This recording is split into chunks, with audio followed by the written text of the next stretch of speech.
মহান শহীদ দিবস ও আন্তর্জাতিক মাতৃভাষা দিবসে ভাষা শহীদদের প্রতি গভীর শ্রদ্ধায় জাতি। রাতের প্রথম প্রহরেই কেন্দ্রীয় শহীদ মিনারে শুরু হয় রাষ্ট্রীয় আনুষ্ঠানিকতা। প্রথমে পুষ্পস্তবক অর্পণ করেন রাষ্ট্রপতি মোহাম্মদ শাহাবুদ্দিন। এরপর প্রধানমন্ত্রী তারেক রহমান শহীদদের স্মৃতির প্রতি শ্রদ্ধা জানান। নীরবতা পালন শেষে তারা কিছুক্ষণ দাঁড়িয়ে থাকেন শহীদ বেদির সামনে।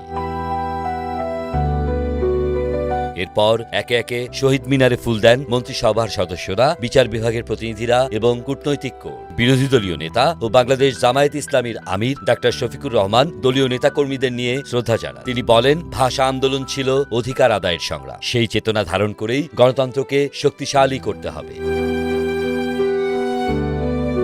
ঢাকা বিশ্ববিদ্যালয় পরিবারের পক্ষ থেকে উপাচার্য ASM মাকসুদ কামাল পুষ্পস্তবক অর্পণ করেন। তিনি বলেন, ভাষা আন্দোলনের কেন্দ্র ছিল এই বিশ্ববিদ্যালয়, তাই ২১ আমাদের আত্মপরিচয়ের অংশ। তিন বাহিনীর পক্ষ থেকেও যথাযোগ্য মর্যাদায় শ্রদ্ধা জানানো হয়। সেনাবাহিনী প্রধান ওয়াকারুজ্জামান, নৌবাহিনী প্রধান মোহাম্মদ নাজমুল হাসান এবং বিমান বাহিনীর প্রধান হাসান মাহমুদ খান পৃথকভাবে পুষ্পস্তবক অর্পণ করেন। গার্ড অফ অনার প্রদান করে সশস্ত্র বাহিনীর একটি চৌকস দল।